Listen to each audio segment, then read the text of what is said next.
So if you're a business owner, you probably think to yourself, I need to get more traffic to my website. I need to get more inquiries. But interestingly, getting more traffic isn't really the focus that you should be having at this time. In fact, the more traffic you have doesn't necessarily mean you'll get more inquiries or more purchases. What you need to focus on is the quality of the traffic. And I'm going to show you today how you can improve the quality of your traffic in one easy process. So if you've been following my videos, you'll know that I focus a lot on Google My Business, and I often talk about looking at it from the customer's point of view. In other words, seeing what their intent is their intent to buy? And that's one of the things we're going to look at today as to how to improve the quality by understanding their intent in the first place, searchers' intent. So this is a really powerful video that you need to watch today because it's going to explain what a searcher's intent is, how it works within Google, how you can take advantage of that for your business. So make sure you subscribe down below, ring the bell or the alert key so that it makes sure that it tells you when there's a next update. And of course, if you've got any questions or any comments, or if you found this useful, make sure you give it a thumbs up and put a comment down below. So let's crack straight in to what is searcher's intent. First of all, did you know that it can take about 12 visits to a website before someone's intending to make a purchase? So you don't really want to be wasting too much time paying for those 12 areas. You're looking for those ones that have already done the research and are ready to buy. Also, did you know that on your Google My Business, on your listing, on your knowledge panel, a lot of the information that's found on there is taken from your website? Now, for a while now, I've been alluding to the fact that you need to have your website and you need to think about focusing on your website because that in itself will enhance your Google My Business listing. So the two are very much interconnected. I'm going to show you a really good example of how that works in a moment. Also, did you know that branding has a massive impact on how much traffic you get? So not only about your own branding, but I'm going to show you how other companies are using other companies' branding to get their traffic too. So this video's got a lot of different bits of information. When you put it all together, you're going to see the importance of not getting the quantity of traffic, but then focusing on the quality of traffic if you want to increase your sales, your services, or selling of your products. And of course, once you've discovered what that intent is, and you know the keywords they're using, maybe they're using things like price, best price, those types of things, how can you get those integrated into your website and your listing? How can you do it for free so that you take advantage of those customers that have that searching intent to make a purchase? Well, I'll show you also, if you hang on to the end of the video, you'll see how you can do that. So let's dive straight in now and see what search intent is and some really good examples you're going to find useful. I'm going to search for orange on Google.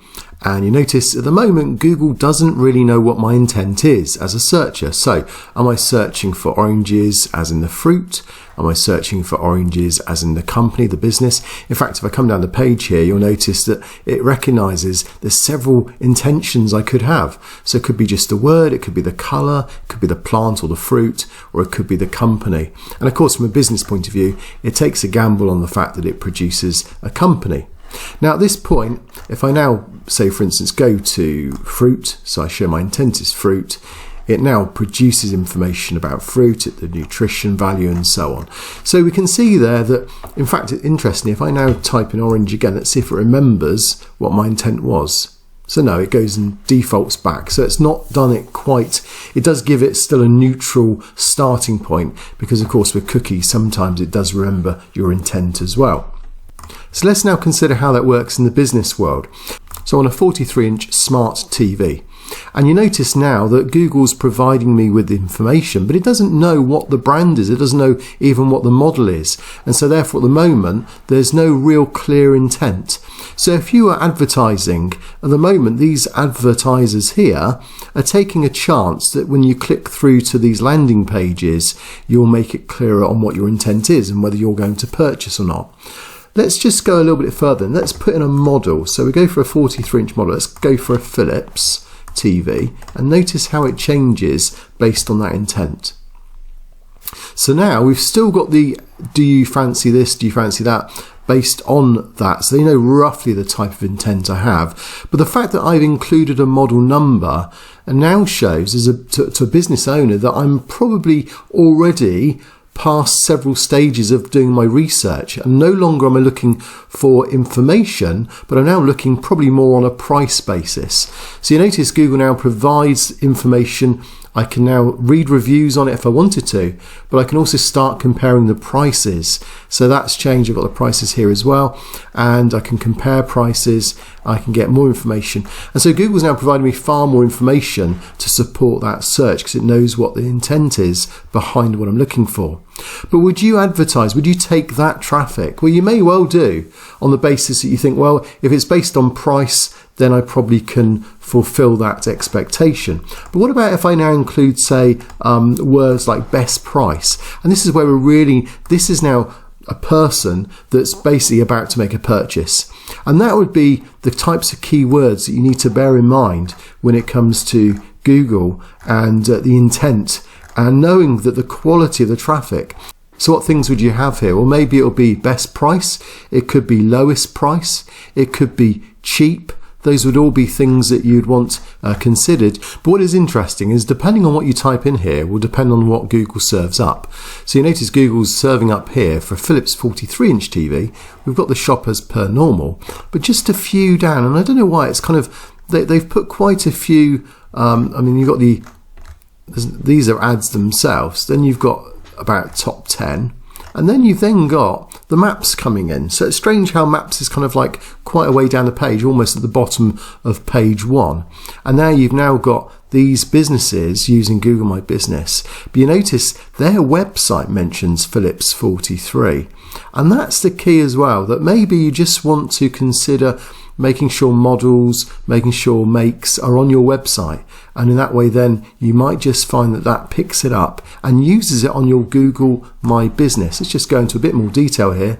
So the fact that these all come up as top 3, they all mention on their website the Philips 43. And this is one of the things I've also mentioned in previous videos, that you need to consider your Google My Business is also empowered not just by the information you're putting into it, but it's also the information you have on your website. So never underestimate the importance of keeping your website up to date, as well as optimizing your Google My Business. In fact, on all these, you'll notice it's picking up on what I've been searching for. I've not even put that model, or that PUS 43 model, in there, and yet it's picking up on the fact that that's a type of model, a 43-inch model that I'm after. So Google has quite an intelligence on knowing what my intent is and knowing how to serve up these Google My Business shops and businesses with my intent in mind. So I'm just looking back on some old historical websites I used to own here. It was called Top Phone Deals, and basically it paid £15 commission for every phone that was sold. So if I could get traffic to my website, then I could then make a sale, and if I can make a sale, then obviously I would make a commission of £15. Now, you can imagine this was quite exciting back in the year 2000 onwards, because everyone was kind of looking forward to these smartphones coming out. Everyone was wanting to get a phone. So there was a real good market for it. So how could I get traffic to my website? Well, I could pay for it. So I could go to Google Ads and I could pay for Google to send traffic my way. Now, this is where the story gets interesting, because simple maths is the fact that if I could advertise for people that are searching for Nokias or Sony or Blackberry, whatever it was only about 20p a click in those days, or maybe around £1 a click, I can't remember. But all I remember is that I could pay for traffic to come in, just say a few pounds, and then I'd get a sale. And it was a kind of percentage game. So the more traffic I could get in, the more sales I could make. So if, say, for instance, for every pound I spent, I got £15 commission, then that was great. But the thing was the quality of the traffic wasn't there. So even though I was searching using keywords such as Nokia or Orange or Samsung, in those days you could use branded names. And not long after, then Google decided you couldn't do that any longer, and that made a big change to it. The point of my story is I realised that the majority of my traffic, when I looked at the analytics, wasn't for people wanting to purchase. So say, for instance, here's a Samsung Galaxy S4. What they were doing is they were clicking on it to find information about it. So they were at the earliest stage of the purchase scale, or their search intent wasn't to purchase, it was to get information. And the majority of people that were clicking on my ads, and I was paying, 20p or £1 per click, were not the quality traffic I was after. I was after the ones that knew the model. They knew exactly what they wanted. And so what I decided to do, I deleted, or I made negative, the keywords such as spec or information or details. So if they put in Samsung Galaxy S4 information or details or specification or measurements, as much as my website could provide them with those things, I didn't want to be the one paying for those people to click and find that information. What I wanted is someone who's searching for Samsung Galaxy S4 best price, or where to purchase, or lowest price, or cheap Samsung Galaxy S4. And as soon as I went down that avenue of understanding the way in which I was trying to get the quality of the purchaser, or the traffic, or the customer, at the point where he's about to purchase, that's when suddenly it becomes incredibly profitable. And then, of course, Google comes along and realizes what you're doing. And then my story is that within a few months, they pulled the plug. I couldn't no longer use words such as Samsung or Nokia without having a good reason. And so that kind of died its death. And so then the website disappeared. But there you go. You do learn lessons along the way. That's one of the lessons I learned. In fact, there are 3 lessons that you can learn from this. Lesson number 1. Customer intent was found by looking at my analytics in the first place. So I looked at my keywords. I understood what people were doing when they came to my website. I even used Crazy Egg, which was something that I think Neil Patel was behind, just to understand where people are clicking. And that heat map tells me what people were looking for and where they click. So it picked up literally which ones were popular. And even though they were perhaps paying to come in to search for an iPhone, it may be that they were going out purchasing a Samsung Galaxy S4 or something. So it was information that told me a bit more about what they were doing. Secondly, the second lesson is that the keywords revealed a bit more about my customer's intent and whether they were intending to buy or not. So analysing your keywords, looking at what they're typing in rather than what you think they're typing in, was one of the lessons I learned here. So they'd only been looking for information, and I was paying for that. I was paying to give them a description of the phone. So that taught me that not all traffic is potential customers. So I needed to adjust my process. Of course, with Think Google, they explain that when you're selling from business to business, then you need to bear in mind that it could be up to 12 searches before they start to engage and maybe consider a purchase. So there's quite a process for them to go through where they search, they perhaps weigh up, they look around, see what other people are doing, they watch maybe some videos, they read up more information on it, they may start looking at reviews. They then start asking questions, and at that point then they're starting to engage with you, and they may then consider to make a purchase. And the third lesson I learned was that you can adjust, you can react to the facts that you find, even though it's not what you want to believe.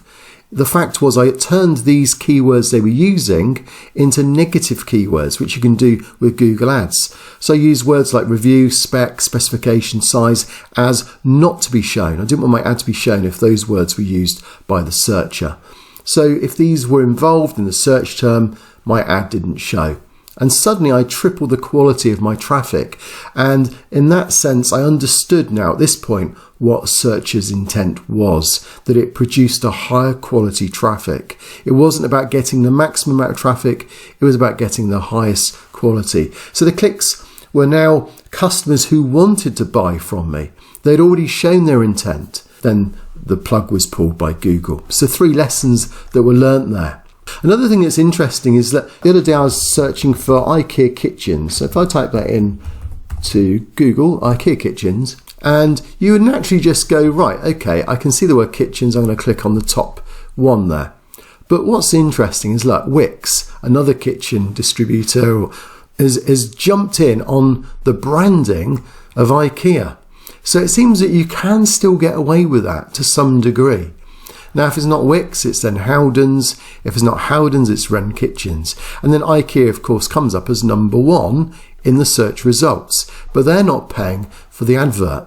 So sometimes it's good, if you've got branding, just check out that if someone searches for you, who comes up number 1? Is anyone hijacking your branding? Because they're trying to grab the intent, and they know that the person is looking for a relatively cheaper kitchen, and they know that it's a kitchen they're looking for. So they've understood the intent. And so what do? They take them through to the kitchens page. And that's the other thing as well. Don't take them straight through to the home page for them to then hunt around to find where kitchens are, but take them through to a landing page where you know they're looking for an IKEA type of kitchen. So understanding the search term, understanding the intent, and potentially then working with that will help you to also, potentially you could hijack a certain amount of traffic from your competitors. Whether that's right or wrong, I mean, clearly that's following the guidelines because Google is happy to do so. But it's something just to consider as well. But it also shows the critical timing of catching the potential customer just as he's about to make a purchase. So if I put in there IKEA Kitchens prices, let's see now what happens. See, so Wren Kitchens still gets in there, but the others have decided not to go for that. So they're trying, and if I click on the Wren Kitchens, so they're immediately wanting me because they know that I'm keen on purchasing. I'm after the prices now. They're wanting me to get a design appointment. And look, how easy is it to fill out that form? So they've made it even again. All I've got to do is produce a name and address, some contact details. And they're showing again, very clever, that basically it's just fill in the contact details and then just fix a date in a calendar. And that's it. Simple. So clever, the way that branding, the way that hijacking works, the way that intent is understood by these big companies. They spend thousands and thousands of pounds in marketing intent. They understand it. So this is why when you go to Uber Suggest, which is a great tool by Neil Patel, which I'll leave a link for, and you notice here, if I've done a search here for IKEA Kitchens, this tells me roughly the type of volume that's being found. So this is in the United States. It's showing here the cost per click, and this is really the key. That notice here the average cost per click, if you wanted to pay Google to be seen as an ad, is someone paying a high CPC. The keyword is usually more valuable. And this is the bit that now I want you to do when it comes to your business, is to go to here, type in your keywords, and then see what goes up and down when it comes to the intent. So I'm particularly focusing here on this CPC. Gives you a clue as to how valuable that keyword is in that process of a purchase. So if I put in IKEA kitchen cabinets, the chances are I'm wanting to purchase a cabinet. So you notice it's 96 pence. So it's 3 times more valuable than just a general IKEA kitchens. And which one's the most valuable out of these ones here? Well, $2 for. So IKEA kitchen planner. So what would that imply? It means that if you're at the point of planning, then you've already got your measurements, you know your room size, and you probably know also what you want. You know it's IKEA kitchen that you want. So this is further down the process. So I'll do search for web design WordPress. Let's see what comes up again and see what the differences are in CPC. Okay, so we've got different prices here. So let's take the lowest price is $4.62. And that's a web design in WordPress. So that's kind of what I've searched for. You notice here, WordPress web design agency. So why would that be £18.42? Well, maybe because the reason being is they're considering a person who goes to an agency is going to be a much bigger job. So an agency may not be interested in web design in WordPress because potentially that customer might just be looking to spend £500 on a very small website. Whereas if they're going to a web design agency, they understand that they probably want a team of people working on it. They've probably got £20,000–30,000 budget for their website. So that's much more competitive. It's much more worth someone searching for that key term than it is for the ones above here. And that's the mentality the commercial intent, the likelihood that someone who's searching for a keyword is particularly going to be a profitable keyword. And of course, you don't have to pay this type of money. You get this for free if you use these keywords in your keyword search terms within your Google My Business and within your website. If you use that in your website, then potentially that can be found even in Google My Business. Do you remember how we saw that it gets picked up in their website on Google My Business? So this is a really valuable lesson that I think most people don't understand to date.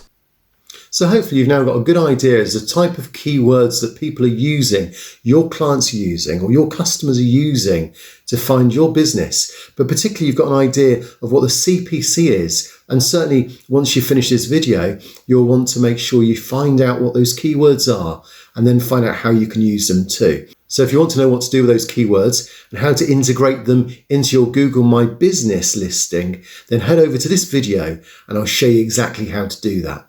But if you just want some tips on your Google My Business, then this is a new video, 13 tips, and it's up to date. Head over to this video and I'll see you there.